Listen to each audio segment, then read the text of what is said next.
Hello, everyone, and welcome to another episode of Top 5 Saturdays Live with me, Chase Lee, my co-host, Brian Suffield. That's fucking right. And, you're probably thinking to yourself, if you're a normal watcher on this program, that we didn't have an episode last week. Well, it turns out that we recorded it. We were semi-proud of it just because it was, wasn't really an enthusiastic episode. But once it went up on my channel on Saturday, Brian informed me that the audio was lagging. And I was like, it's probably just your computer. Let me check it out. And lo and behold, the audio was lagging. So I had to delete the entire episode because guess what? When we do these things live, I'm not going to fucking edit these things. So, it's really funny that we've been doing this for, like 4 or 5 months now, and that's the first time it's happened. So, no one's ever going to see that Angelina Jolie episode. But it's okay, though. Me and Brian lived it, and it wasn't even that good. So, with that being said, if you guys are new to this show, if you're a reoccurring person, this is a show where we take a movie coming out on Friday and we make a list of a specific person, director, what have you, and we make a top 5 list according to their filmographies and what we've seen and what are our favorites. Cool thing is, I don't know Brian's list, he doesn't know mine. I got my trusty board here. I'm going to write Brian's down as we go, and we'll compare lists at the very end. Then we'll do honorable mentions, dishonorable mentions, and then Brian will, as always, introduce next week's. But first, Brian, how you doing, man? I'm well. How are you? This is a very somber episode because, Brian, would you like to introduce this week's topic? In honor of the Hunger Games Filmography Part 2, which we're both excited for, we are honoring Philip Seymour Hoffman because, the guy may not be around, but he's in this film. This is his final film, and we thought we should honor him one last time because after this, that's no more.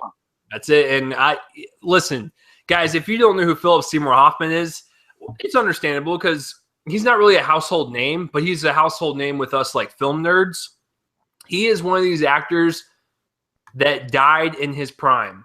He was getting better and better and better ever since, he was good way before Capote, but once he won his Oscar, people started noticing him more, and he started becoming just more enveloped in his roles and stuff, and people took notice, and they're just like, who is that fucking guy? So I've been a huge fan of his since the 90s, when he popped up in early Paul Thomas Anderson movies like Boogie Nights and Hard Eight. And then we'll get to it in just a second. But yeah, Philip Seymour Hoffman is he was just one of those actors that died too early in his prime of his career. And I've only been devastated over 2 celebrities that have died. Robin Williams and Philip Seymour Hoffman, only because Philip Seymour Hoffman, man, there was so much more potential in him, but just addiction got to the better of him, and rest in peace, sir. We will definitely miss you. But before we begin our list, Brian, what was your first? Do you remember your first movie of Mr. Hoffman? Probably Mission Impossible 3. Are you serious? Well, because when I was 8 when that came out, I saw when it came out on DVD. Okay. Every film he did before that was really some hard R-rated film, so I couldn't really see that at that age. Well, okay, because my first blood was Twister, and you didn't see Twister before that? Oh, I think I didn't see that until after MI3. Okay. And hey, I saw on the ride before, but I never saw the movie until I was 9 years old. Okay. Well, hey, listen, regardless of what you think of Twister, guys, Twister, I'm not even joking, actually holds a place in cinematic history. It's the first Hollywood movie to be released on home DVD. That was the very first one back in 98 or something?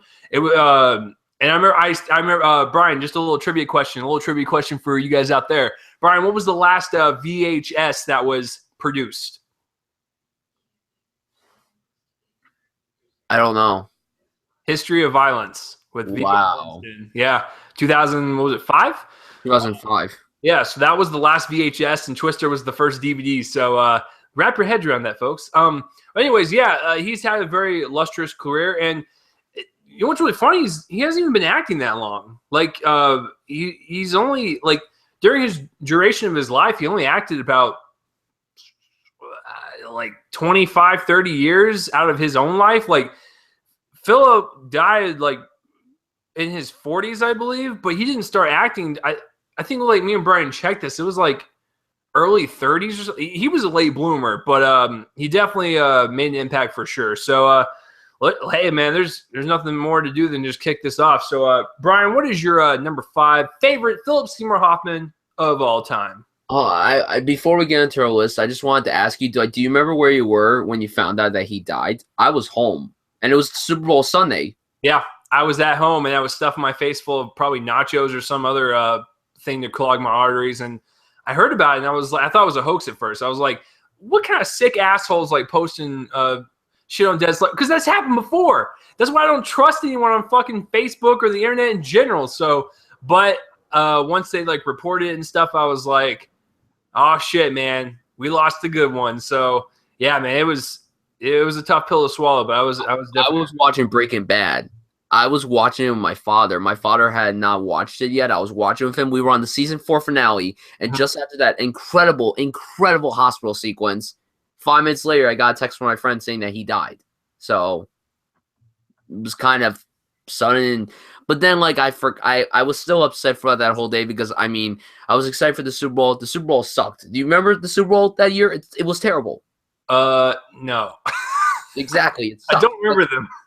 That's why it sucked. But yeah, I just wanted to say where we were. Okay, so my number 5, I'm going with a film that I don't really consider to be that great of a film. I think it's a fine film, but I think that his performance might be, and I'm just saying might be as of right now, the best performance I've ever seen him give.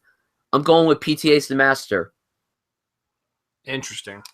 I don't love that film like a lot of people do. That film just didn't really grasp me as much as other films, but the performances by him, Joaquin Phoenix, and Amy Adams were all terrific, especially Joaquin and Philip Seymour Hoffman.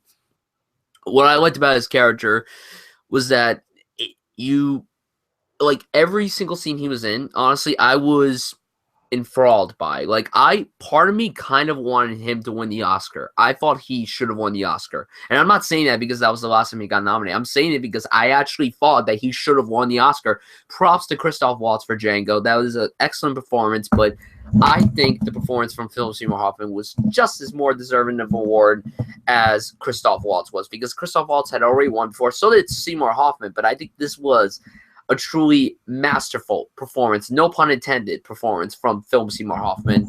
And I think seeing him going back and forth with Joaquin Phoenix was just something brilliant. I wish I got to see more of that. And, I kind of would have liked to have seen what other type of movies he would have done with this kind of performance. And overall, I adore this performance. It might just be the best I've ever seen him. It's not my favorite performance of his, but it's just the best I think I've ever seen him. And you might be saying that because you're like, oh, what about Capote? Well, he was great in Capote, but I liked him in The Master more.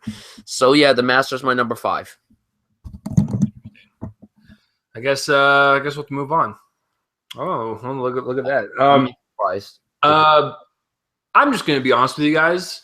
There's 2 things with my list. One, haven't seen Capote, so I can't put that on there. And the other thing, my list is filled with PTA movies. Paul Thomas Anderson, baby. Okay, I'm just throwing it out there. I'm just letting you know right off the bat. Because listen, almost like a fourth of his filmography is in those fucking movies. So,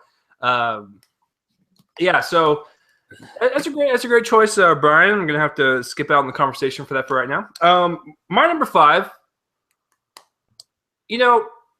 Mr. Hoffman has done a lot of great, like, independent films. Not independent, like, just smaller films. He's never really been much of a blockbuster guy. But there's 2 franchises that he's been a part of, and that would be the Hunger Games franchise and the Mission Impossible franchise. I'm going with MI3 as my 5th slot.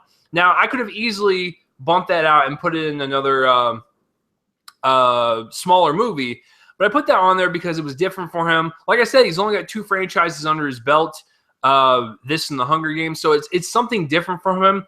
And if you ask me, what are the things that you remember from MI3? I'm going to tell you that it was directed by J.J. Abrams, and Philip Seymour Hoffman was the villain, and he was fucking terrifying.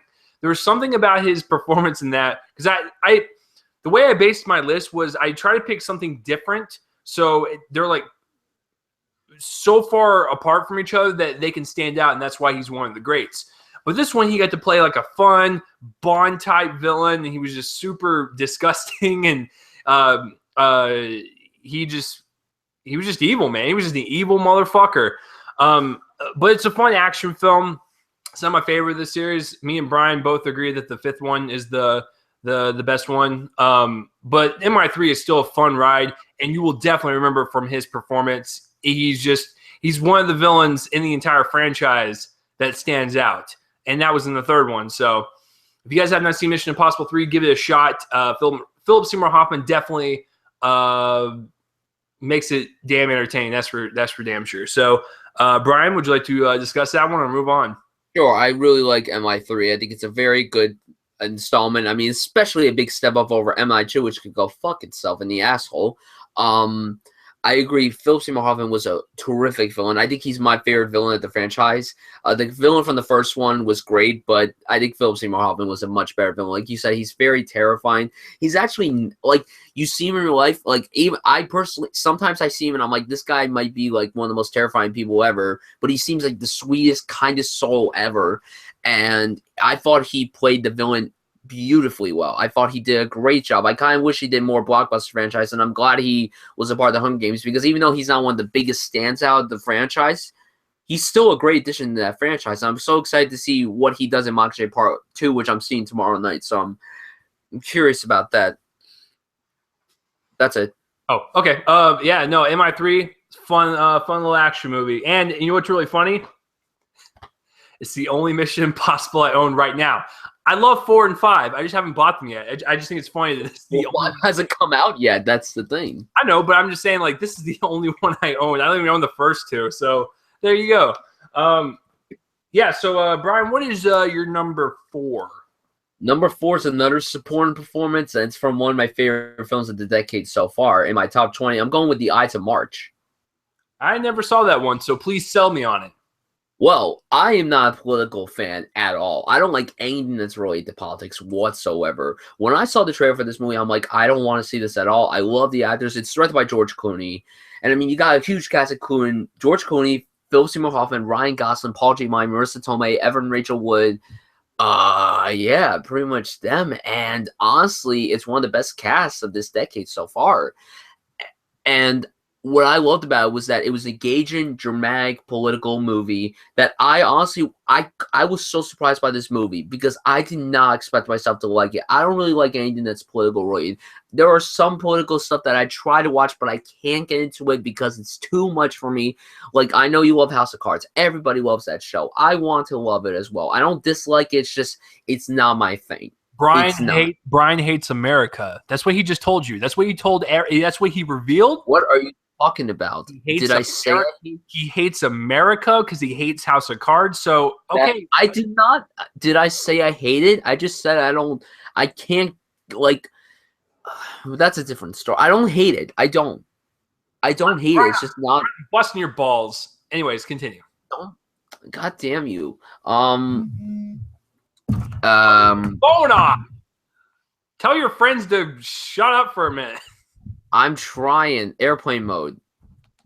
Thank you. Oh my God. Ides of March. Every performance was terrific. Philip Seymour Hoffman plays George Clooney's campaign manager, and he is like the sweetest, kindest guy in that entire film. Like, Ryan Gosling, you don't know what's going to happen with him because Paul Giamatti plays some fucked up guy, as he usually does, and he plays it brilliantly. And, like, he's trying to get Ryan Gosling to be a part of his campaign instead of George Clooney's campaign. And Philip Seymour Hoffman's just like, you gotta stay here. You can't go with him. He's going to destroy you.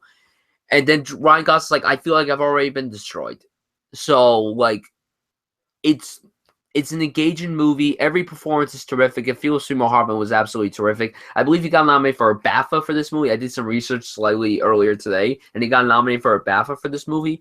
I'm a little surprised by that, but whatevs. But, yeah, Ides of March, excellent film. George Clooney, I think it's my favorite film that he's directed.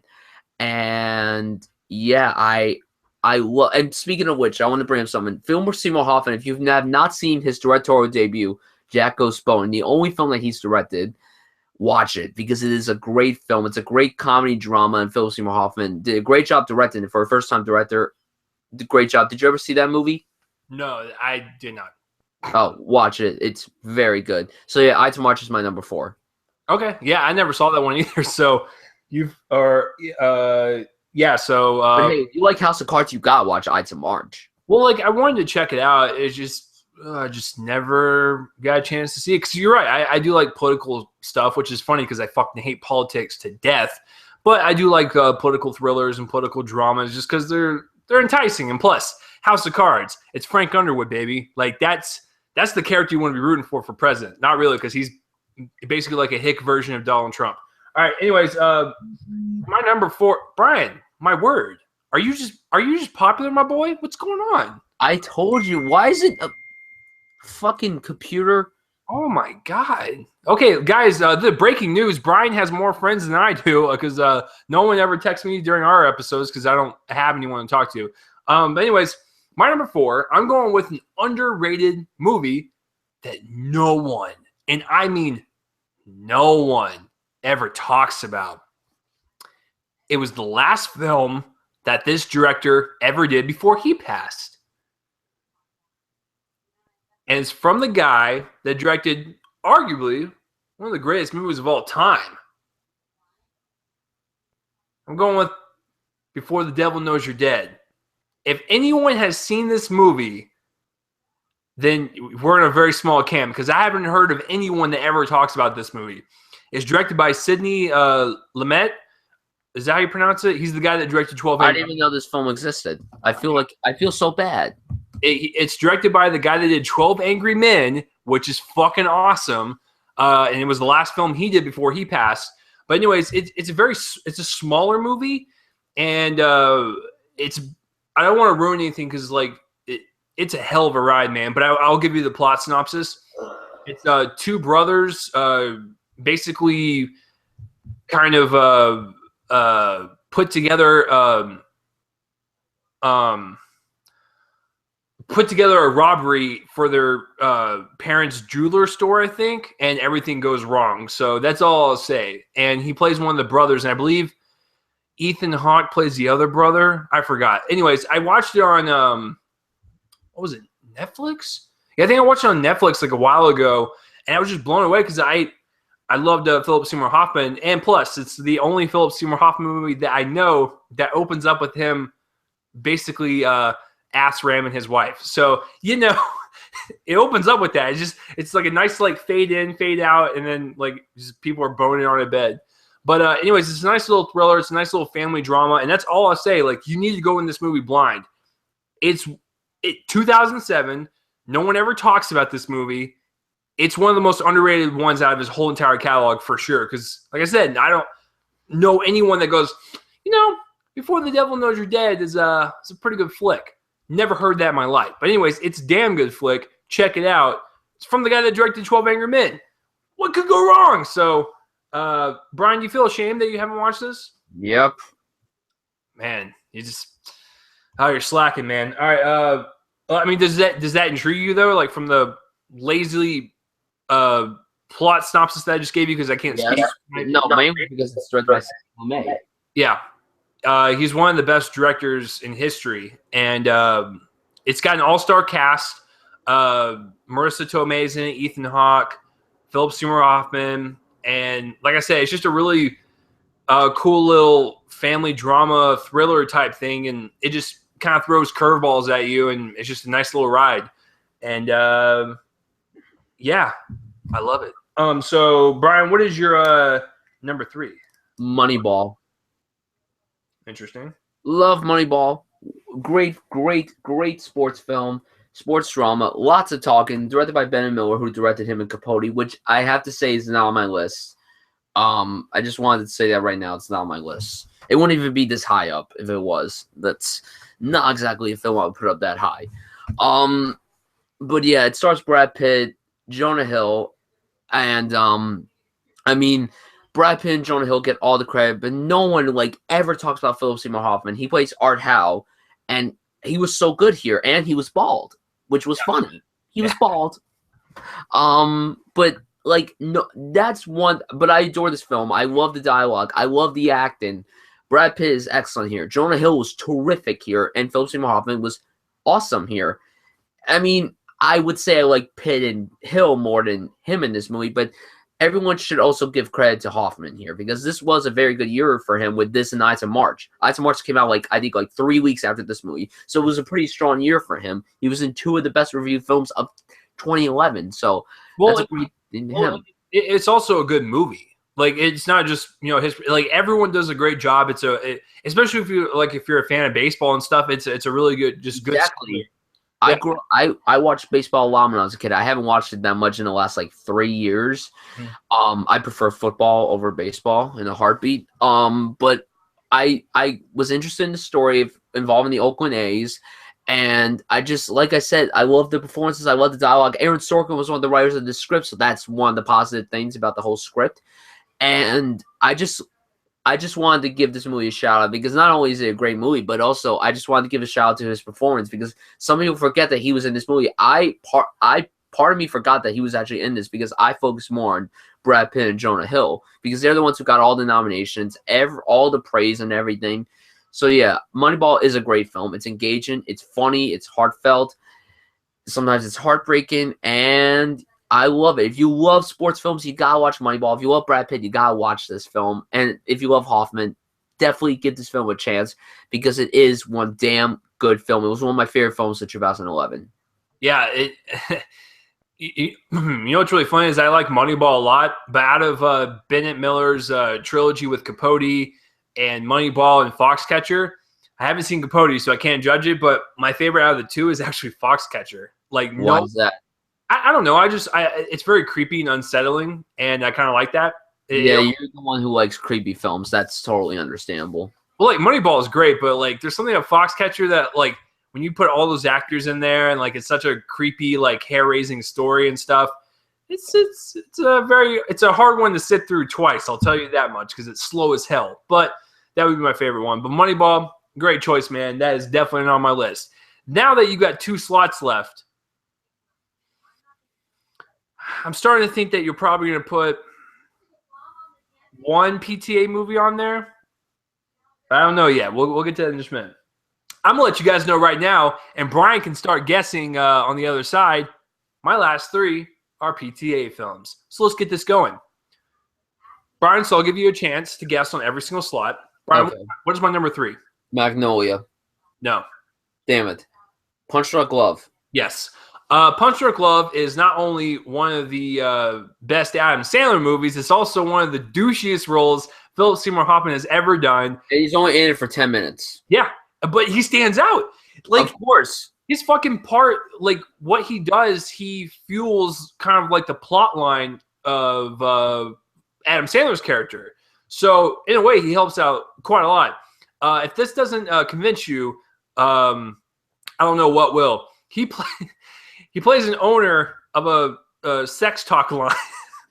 And there's a moment in the movie where him and Adam Sandler are standing face to face, and Sandler's so pissed because Philip Seymour Hoffman screwed him over and stuff, and he's such a dirty slime bag in that movie, but he stands out, and that's why I put it on the list because not only is his performance a standout douchey role, but it's also a really good romantic comedy from the great PTA, and it's actually his version of a romantic comedy, and I thought he completely nailed it. It's one of his shortest movies, so if you guys want to get into shortest film, if you want to get into Paul Thomas Anderson movies, I would suggest you watching Punch Drunk Love first because it is literally 90 minutes, and usually PTA movies are 2 hours plus, so check it out if you want to get into his films.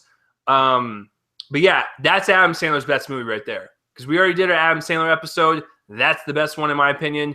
But it's also my 3rd favorite Philip Seymour Hoffman movie because of how douchey he is, but so memorable. So, Brian, have you seen Punch Drunk Love? And I have. It was my number 2 Adam Sandler film, and I adored this film to death. I think he should have gotten an Oscar nomination for this film. We talked about it when we talked about Adam Sandler. And yeah, it's a very funny movie. It's a very heartbreaking film. The phone scene with the shut the fuck up. I didn't want to risk him yelling and stuff. And then, you hear, the spoon falling or whatever. You hear the glassware falling when he says shut up. He's like, shut up. He's like, are you threatening me, dick? Yes. Oh, it's so great. And he's like, go fuck yourself. Fuck! Did you just say, go fuck yourself? Yes. Because you know what's that wasn't good. Like, I can actually picture a conversation going like that with someone that just screwed you over. Like, I can imagine that. Like, that's what's great about his movies, that his dialogue scenes, you can see two people arguing just like that over the phone. Oh, it's fantastic. So, God, I love that movie so much. Adam Sandler, do more PTA movies. Paul, where are you at? I know you're with Maya Rudolph somewhere on an island, but you need to call Adam Sandler and be like, yo, brother, I wrote another script for you. Let's do this. Let's get you out of this slump. All right. With that out of the way, I have to do it every chance I bring it up. PTA, if you're listening, I love you, man, but you seriously have to offer him another role. All right. So this is interesting. Brian's on his last two.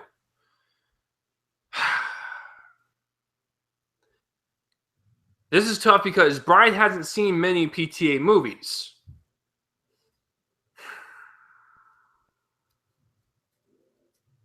Fuck, man, I'm blanking. I'm gonna guess that your number two. Is it Punch Drunk Love? No. Oh, is it Boogie Nights? Yep. Oh, look at that. We're getting close, ladies and gentlemen. Guess what? Ding, ding, ding. We haven't had this in a while. Me and Brian have the same number two, so we can talk about it collectively. Okay. All right, Brian, I'll let you go first on this one. Well, you and pretty much everybody on this planet told me to see this movie. When we did our Mark Wahlberg episode, I was heartbroken to the fact that I didn't see the film at the time. And then a few weeks after that, I saw the movie for the first time. I fucking adored it. I called you immediately after I finished watching it because I just adored the film to death. Philip Seymour Hoffman's role is pretty small in the film, but it's very important. It's actually very important. It's one of the strongest characters in terms of character development, believe it or not, besides Marky Mark's character. Exactly. And I thought he played this role perfectly well. I'm not going to spoil anything about his character just in case you haven't seen the movie. All I can tell you is that he has long blonde hair and he loves to wear tank tops. Yep. And boom guy. Yes, and he's the boom guy. That's correct. But as a film, it's terrific. It's my personal favorite PTA film. The best to me is actually no. This is my second favorite because There Will Be Blood's my personal favorite film of his career, filmography. And I thought Hoffman did a great job in this movie. As you guys can see, Chase has the film right in front of him. So yeah, that means something special. I plan on getting the movie on Blu-ray whenever I can. I know. I need to get rid of this fucking. Like little side story. I got off of Amazon, and this is what they fucking gave me. It was like a white case, and I was like, "You assholes!" So I want to get rid of this so I can get a Blu-ray of it. Yeah, I'll probably find it on Blu-ray if I can find it at Best Buy for like $10. I'll pay $10. I don't care because the movie is terrific, and now it's finally on Netflix. I'm just happy to implore that. So yeah, but Boogie Nights is an outstanding film. I wish we didn't do the Mark Wahlberg episode. I wish we were able to do it now so that I could put this as my number one, so I could just talk about the film more. Because the fact that Philip Seymour Hoffman's, he has an important role, but he's not the main character. It's Mark Wahlberg's film. Like if we did a Julianne Moore episode, sure, I would go on and on more about this episode. And the funny is, she was also in Boogie Nights and she's also in Hunger Games, so that's pretty cool. How you're doing another film together, so that's pretty interesting. Yeah, Boogie Nights is absolutely terrific. If you're a film lover, you gotta watch Boogie Nights. I'm glad that I finally saw it like 2 or 3 months ago. And yeah, Boogie Nights is terrific. And Philip Seymour Hoffman did one hell of a great job. It was one of his earliest roles, and I think it might have been the role that got him to be well known because Boogie Nights was a big deal back when it came out. So yeah, Boogie Nights is my number 2. I love it. Chase could go on and explain why he adores Boogie Nights very much. Listen, that was actually my first Paul Thomas Anderson movie, and I saw it when I was 13 because I wanted to see some tits. I heard that Heather Graham went topless. I saw it as a prepubescent little boy, and I didn't understand filmmaking at the time, so I just thought it was like, oh, that was really fun. It was entertaining. It was about porn. This is why I'm single, everyone. But no, as I got older and stuff, I really appreciate it for its filmmaking, for its dialogue, for its acting, for its everything. This is actually PTA's first breakout film. His first film was actually Hard 8. That also starred Philip Seymour Hoffman and John C. Reilly and stuff, and is usually his regular cast. But Boogie Nights was the first one to explode Mark Wahlberg into Hollywood, explode Paul Thomas Anderson, and like what Brian said, to put Philip Seymour Hoffman on the map. Yeah, his character's not the main character, but his character is very pivotal to a subplot that's actually pretty heartbreaking. Because Brian knows, the full arc of his character, and it doesn't really end well. So But yeah, it's a very prominent role that's actually kind of reminiscent of today's issues and stuff. So I mean, it's a very memorable role, and it's one of the best American movies in the past like 25 years. It just is. Boogie Nights is the shit, and you'll hear me say that all the time. And when we did our Mark Wahlberg episode, that was my favorite Mark Wahlberg movie because it is like it's a great movie, and he headlined that movie. Mark fucking Wahlberg. Paul Thomas Anderson trusted this young man to carry his movie. He's a great actor, folks. He's just been doing shit lately. And his name in the movie is Dirk Diggler, one of the best porn names ever. Yeah, Boogie Nights, if you guys have not seen it, for the love of God, like what Brian said, if you have a Netflix account, bookmark that shit. Watch it pronto because it's awesome. I love that movie so much. There's really nothing more to say except leading towards the tail end of his character. Brian knows what I'm talking about. There's this cool like long tracking shot that goes throughout the house and stuff, following his character and stuff. It's one of the more memorable scenes in the entire movie. Just look for it when he goes to a party. So yeah, our number twos are Boogie Nights. I really don't know much more to say. If I can convince Brian to watch it after all these months, and he finally did and loved it, then you will too. All right, so we're down to our number one picks. This is fucking tough. Because, I mean, I have my list right here of movies that he was in and stuff. I don't know what you're going to pick. However, Brian's having a hard time probably deciding what I chose because, well, no, it could be one of two PTA movies that I still haven't discussed yet. I'm going to let Brian go first. Brian, what is your number one? Because I can't think of it. My number one goes to Dowd. Interesting. I mean, I like Dowd a lot. That's in my honorable mentions, but why is number one for you? I love heavy dramas. This is probably the most haunted performance he's ever given. He plays a principal, not the principal. He plays a teacher at a Catholic school, and he's accused of molesting a kid. And it's one hell of a brilliant performance. He was nominated for an Oscar for this. He lost that Oscar to Heath Ledger, and obviously no one would have beat Heath Ledger. But if Heath Ledger was not nominated, if The Dark Knight did not come out that year, I would have probably given the award to Philip Seymour Hoffman because this really is the scariest performance I've ever seen him give. You just don't. I mean, you watch him go up against with the one and only Meryl Streep, and like she's just trying to fight for the answers because she's the principal of the school. She needs the answers. Then you got Amy Adams and Viola Davis here, and they're both terrific too. Like everyone's terrific here. It's directed by John Lee. I forgot what the hell's his name. Fuck. It's directed by the guy who created Hedwig and the Angry Inch, which is pretty cool. It's pretty cool. But yeah, this movie these are the kind of movies that I love. I love movies where I have no clue what's going to happen, especially this like heavy dramas involving this stuff. And there seems to be a lot of movies that we're talking about involving someone with a church or abuse or whatever. Spotlight just came out. Chase just reviewed it on his show this past weekend. I'm excited to see it. I might see this upcoming weekend, so I'm really excited about that.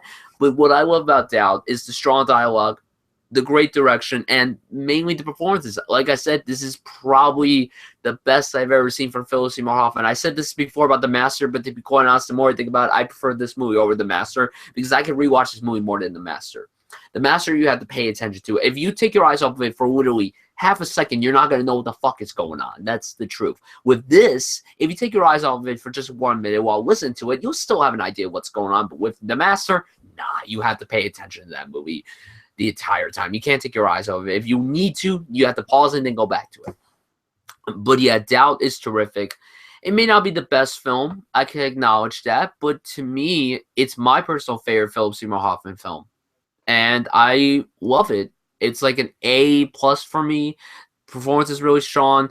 At writing great, direction great, story really good. I believe it's based on loosely based on a true story or it's based on a play, and it actually feels like a play. That's the thing. Like, it feels that much like a play, and I love watching plays. I love watching movies that feel like plays or are based on plays, and this one is a great one, and I highly recommend Doubt.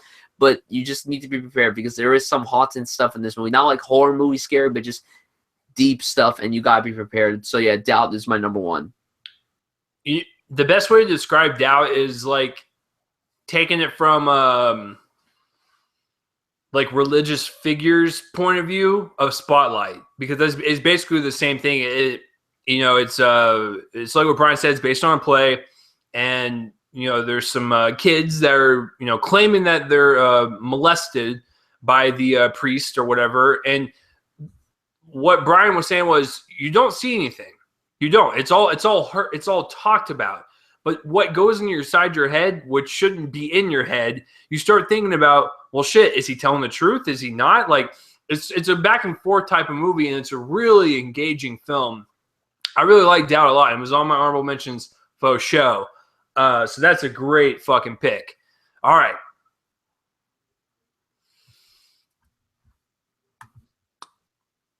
Let's start back from the beginning. Now, that's right, Brian. Just sit and lay back. It's going to take a while. Grandpa Lee's about to tell a story. All right, so I met this guy in college, Martin Graham. He's one of my favorite friends. He's a really great writer. He lives out in L.A., and I fucking envy him. Martin, take me out there with you. But anyways, when I met him, he got me into PTA.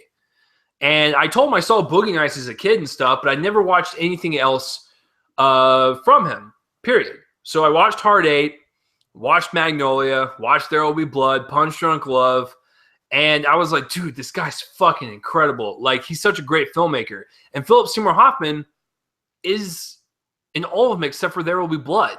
And he's a regular of his, and so I look forward to every PTA movie. I look forward to every Philip Seymour Hoffman movie. I was a little torn between two movies to put as my number one. I could have gone with Magnolia, or I could have gone with The Master. Martin, do not hate me, because it is one of my favorite ones of his, but I did not put Magnolia on there. I put The Master. I knew it. And it's like what Brian said. If you are studying to be a fucking actor for love of everything that is fucking holy, watch this movie and learn something. It is the best performance from Joaquin Phoenix. It is the best performance from Philip Seymour Hoffman. They are the yin to their yangs in this motherfucking film. Joaquin Phoenix plays a mentally disturbed, disease type person. He's like a fucking dirty animal. And Philip Seymour Hoffman's like a father figure. He takes him in. And PTA says it's not based on Scientology. Bullshit. It is. If you fucking watch this movie, it's got like they'll never say Scientology, but you can tell because it deals with cults and stuff and religious cults, and it pretty much had the vibe of a Scientology. But yeah, this is a fantastic film. You want to talk about I will admit it is a weird movie. It is a weird movie in his catalog, but it's completely worth it. It's shot to perfection. It is acted to perfection. And you want to see Joaquin Phoenix go ape shit? Watch the jail scene. Oh God, it's simply incredible to watch. He's like a spastic monkey. But no, because what's great about Philip Seymour Hoffman's character is that he's very subdued. He's very laid back. He's a father figure. He is a mentor towards this guy who's just looking for guidance in life. But we don't know if he's poisoning him mentally or if he's actually teaching him the right things. He's the type of character to where he's really calm, but he can fucking yell at you at the drop of a hat, and it's like, oh, this guy's kind of fucking psychotic. And that's what's great about that character is it's very, very layered. Like when you watch the movie, you're just like, man, he's just really calm, and he's amassing all these people. Then there's one scene in the movie like he gets super pissed, like super fast, and it's like, oh wow, I don't want to fuck with this guy. So, but yeah, it's like what Brian said. It's one of these movies. If you want to be an actor or an actress, watch this movie to learn from it. It's got some of the best acting in the past 5 years because this movie came out in, hold the phone, folks.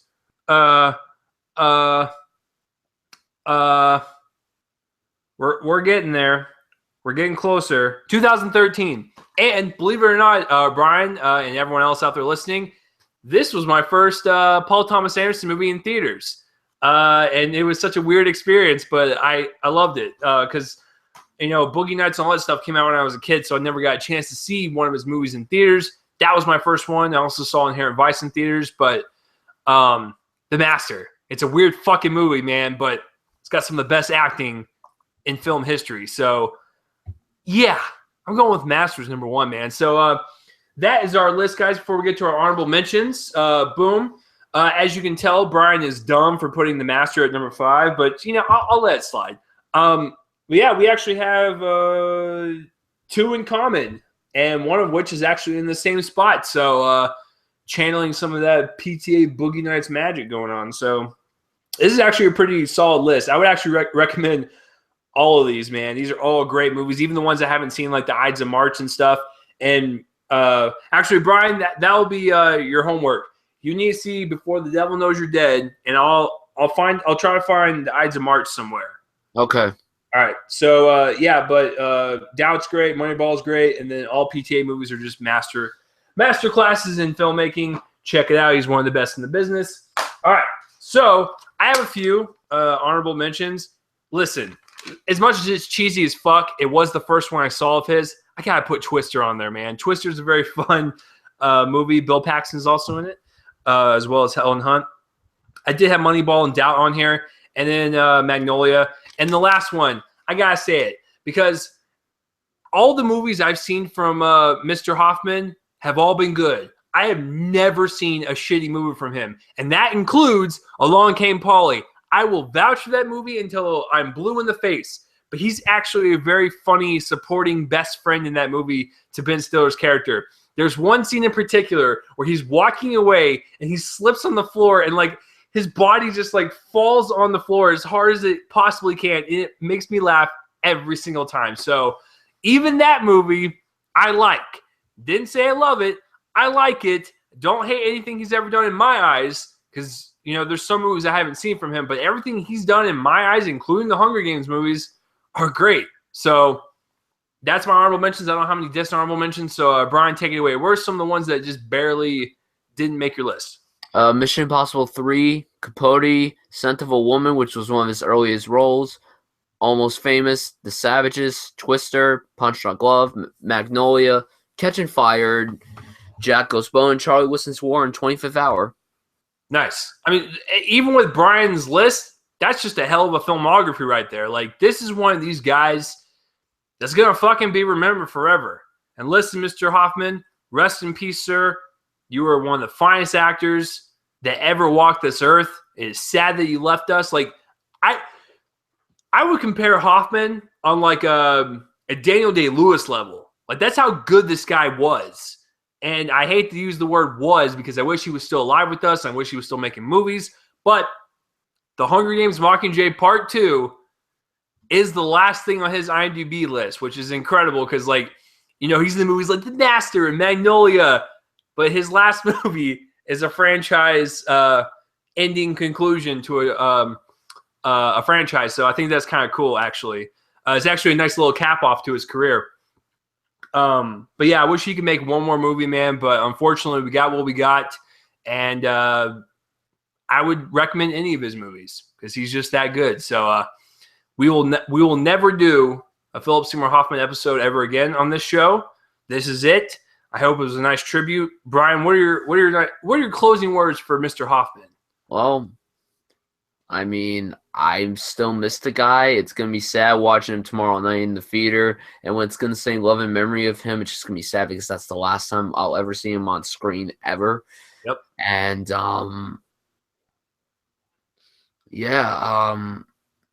he was one of the best actors we've ever had, and I still miss him. And if there's one good silver lining throughout all this, try not to get addicted, man. Like it's a sad thing to watch someone go through, and I really, just hope towards his tail ends that like people were helping him and stuff, trying to battle it and stuff. But addiction's rough, man. It doesn't matter what it is, drugs, whatever. It's a tough thing. And, you know, if you know someone that's struggling with that, please help them out. So it is something you could be learned from it, but I just wish it didn't happen to, you know, someone like him. But, you know, it is what it is. But Mr. Hoffman, you crazy motherfucker slipping on floors in Along Came Polly, you're one of the best. So with that being said, what are some of your favorite Philip Seymour Hoffman movies? Comment place, throw up below my face and let me know. And Brian, would you like to introduce next week's, which is Thanksgiving weekend? What are we doing? Well, next week we are honoring my most anticipated film of the entire month, Creed. So we're gonna do our top 5 boxing films. All right, and this isn't set in stone, but Brian may have secured us our first guest on this show, which is funny because we've been doing this shit for almost half a year now, and Brian brought up the swell idea of bringing someone on. I was like, yeah, we probably should just bring it on. I mean, we brought his friend on, but, you know, these are like outsiders, like people that, you know, don't live anywhere near us, so it'll be something different. We don't know yet for sure, but we might actually have some other people on next week. But yeah, I'm looking forward to it, man. I think Brian already knows what my number one is. It's not going to change. You already know what my number one is. Yeah, so exactly. We know but we don't know the entire list, so that will be the fun part. So, yeah, tune in next week for the boxing episode in honor of Creed. So, Brian, before we wrap up, where can people find you online? Twitter at BrianSutts98 and on YouTube at Brian Sutfield. Awesome. So my Twitter and all that shit will be in the link in the description below. And the beginning and outro music is done by my friends band Fervent Roze. They are blowing up right now in Dallas, Texas. Link in the description below so you can find their music. So that will do it for this week's episode of Top 5 Saturdays Live. It was a hell of a good one. Rest in peace, sir. Next week, we're going to battle to the death. We're going to punch each other out in the fucking ring. So boxing movies next week on this glorious, fantastic show. I'm Chase Lee. I'm Brian Sutfield. That's fucking right. We'll see you guys next week. Let's play it out. Oh, man. That fall on the floor, man. The funniest moment he ever had in his career. So great. We'll see you guys later.